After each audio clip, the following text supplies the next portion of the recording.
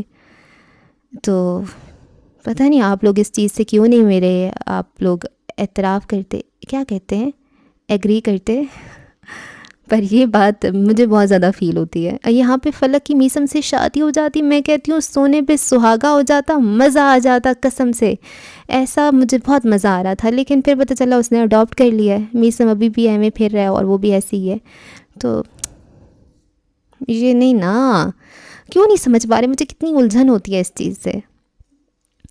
تو اس سے یہ ہوگا، اب ہماری کوئی عوام ہوگی، اگر کسی کی منگنی ٹوٹ گئی ہے اور اس سے وہ اپنے فیانسے سے بہت زیادہ عشق تھا، تو وہ اب اس کے نام کے سہارے بیٹھی رہے گی کہ فلک بھی تو تھی، اس نے بھی تو اپنا کریئر بنا لیا تھا اور اس کے نام پہ ہی بس بیٹھی ہوئی تھی، تو میں بھی اب ملکہ بن جاتی ہوں بغیر بادشاہ کے۔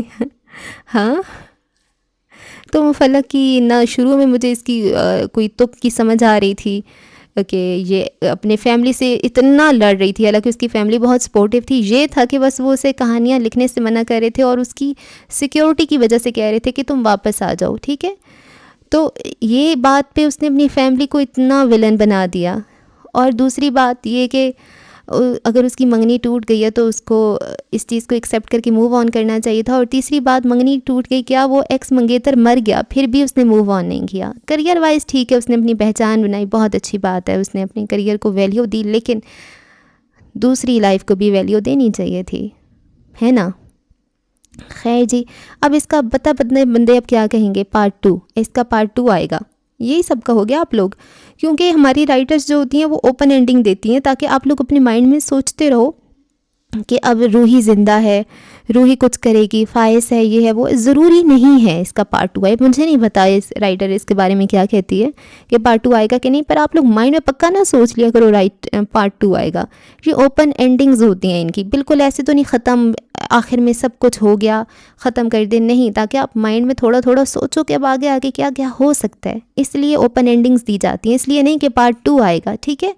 اب مجھے کامنٹ کر کے نہ تنگ کرتے رہ جانا کہ عنکبوت کا پارٹ 2 دیں، پارٹ 2 دیں۔ وہ 2 بائنڈنگز میں یہی کتاب آئی تھی، ٹھیک ہے۔ ایک کتاب ہوتی ہے بہت موٹی ہوتی ہے نا، تو اس کو بجائے اس کے کہ ایک ہی کتاب میں رکھیں، وہ اس کے 2 حصے بنا دیتے ہیں، 2 بائنڈنگز بنا دیتے ہیں ایک ہی ناول کے، ٹھیک ہے۔ تو یہ میں نے پورا کا پورا وہ دونوں بائنڈنگز والی کتاب پڑھ دی، وہ 2 پارٹ نہیں ہیں، ٹھیک ہے۔ اتنی بیسک چیزیں مجھے آپ کو بتانی پڑ رہی ہوتی ہیں۔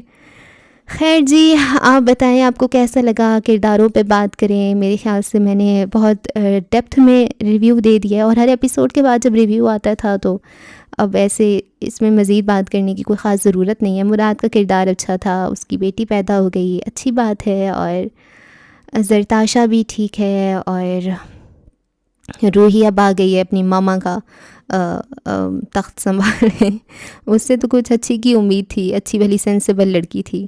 اماں ایک دن آئی ہسپتال میں، ایک خط دے کے چلی گئی، اور اب یہ بے وقوف اب ان کو خاتمے کے لیے تیار کرے گی، جوزف پیلس کے مکینوں کو۔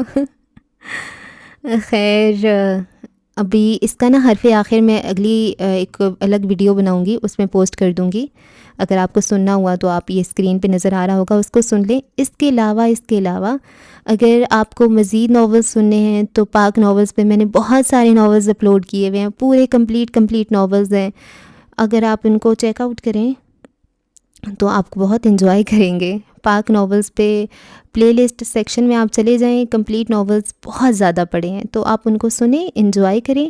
اس کے علاوہ اگر آپ کو شارٹ ناولز اچھے لگتے ہیں، جو کہ 1 گھنٹے 2 گھنٹے 3 گھنٹے کے ناول ہوتے ہیں، مکمل ہوتے ہیں، ان کو آپ افسانہ بھی کہہ سکتی ہیں، افسانہ تو خیر کوئی بہت زیادہ ہی چھوٹا ہوتا ہے، تو وہ میرا دوسرا چینل ہے پاک ناولز فار ایور، وہاں پہ بہت زیادہ ناولز ہیں، اتنے زیادہ ناولز، مکمل ناول ایک ہی ویڈیو میں، اور وہ چینل میرا خود کا فیوریٹ ہے کیونکہ اس میں بہت مزے کی سٹوریز ہوتی ہیں۔ ان کی جو رائٹرز ہیں وہ ڈائجسٹ رائٹرز ہیں، نگہت عبداللہ، راحت جبین، فرحت اشتیاق، ماہا ملک، سمرہ بخاری، سیما مناف، اور اتنی امیزنگ رائٹرز ہیں، اتنی امیزنگ، فائزہ افتخار، سائمہ اکرم چودھری۔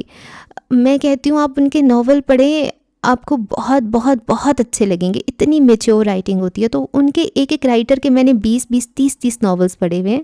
آپ ان کو ایکسپلور کریں، اور میں آپ کو گارنٹی کے ساتھ کہہ سکتی ہوں کہ اگر آپ نے وہ ناولز ایک دفعہ سن لیے نا اچھے سے، تو آپ کو یہ والے ناولز نہیں پسند آئیں گے. حالانکہ یہ میرا نقصان ہی ہے کہ میں آپ کو دوسری سائڈ لگا کے ان سے ہٹوا رہی ہوں، لیکن میں چاہتی ہوں کہ آپ کلاسک والی ریڈنگ کریں اردو کی.